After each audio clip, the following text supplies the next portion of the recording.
بسم الله الرحمن الرحيم. الحمد لله رب العالمين. اللهم صل على سيدنا محمد وعلى آله وصحبه وسلم تسليما.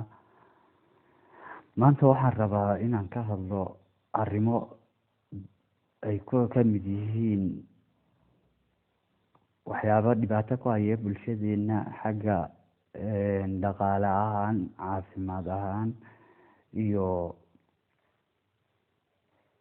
adigu hawlo badan oo reeraha qaarkood u burburayaan. waxaa ka mid ah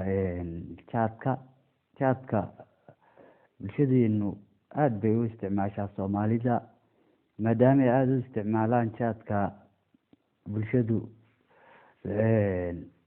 waana la wada ogyahay dhibaatada uu leeyahay jaadka xagga xanuun, xagga caafimaad, xagga dhaqaale.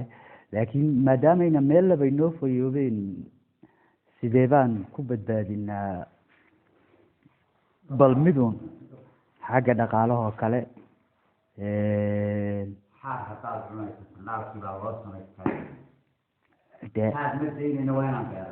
jaad ma daynayno sooma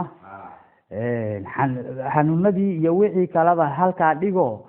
bal horta isagii laftirkiisa waad isku dayday, military ahaan baad u isticmaashay Siyaad Barre waqtigiisii, Cabdiiley baa ka mid ah, adigu dad badan baa isku dayay.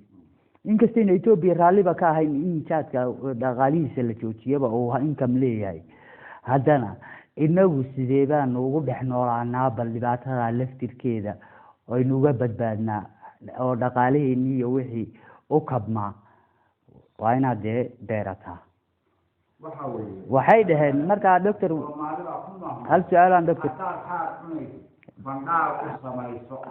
haddaad xaar cuni waa caafimaad,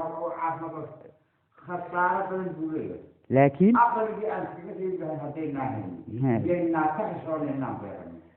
oo isagii wax ka soo saaraba laftirkiisa. waayahay doctor, su-aal baan ku weydiinayaa.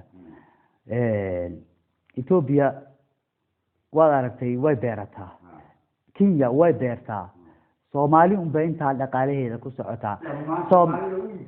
Soomaalidii way caayaysaa, mana joojinayso. kuwii aan caayayninna maba qayilaan ee beerayay. cunaa caaya doctor, haddaba hal su-aalaan ku weydiin. Soomaalidu waxay tidhaahdaa caradeena kama baxo, hawadeennuna ku habboonayn. waxaan ku beeraynaa deegaan buuraha hoostooda ayaan ka samaynaynaa wara yaryar haro yaryar oo dhaan haye kadibna waan ku beeraynaa. dadkeena waxaan u sheegaynaa war waxaan inastaagay oo waan iska celka weyn, war bal uun dhaqaalaha wadanka ka baxaya ha inagu soo noqdeen oo dadkeena dib u galo. dee jaadka deegaankeena iyo ka Oromiyaan isku dhadhan ahayn ama ka Kenya ka macaanaan doono. oo waxaad u haysaa qorshe iyo hab oo waxayna fahmin habkii uu u baxayay miya? waxaa weeye qaab waxaa jira abaqaal ama santi ah oo muruqu ku soo saaro, haye iyo qaab beer xilligoo in badan soo jirtay. marka kaa beertaa iminka soo jirtay muddada dheer ee iminka geedka awadayga oo kale waa geed aad markuu u da-weynaado, waana jaadkay ugu jecel yihiin Soomaalida. lacag aad u badanna waa laga siiyaa. 10 geed baa laga siiyaa 2,000 oo riyaal. horta iga dhigayso geedka adigu aad moodaysid ma aha. waxaa weeye ku kaasoo kale ma abuuri kartaa, ku kaasoo kale ma abuuri kartaa. laan la gooyey ayaan biyuhu ku samaynaynaa oo muruqa soo saaray. muruqaas awey loo yaqaan. okay, oo marka lana jaan qaadi kara da-da geedka Oromiya ka baxaya, isku da' yihiin. isagoo 5 bilood jira ma isku da' may noqon karaan geedka Oromiya ka baxaya? da-dana kaasuu la jaan qaadaya. oo waa isku dayday inaad oo ka dhadhan macaanaaba.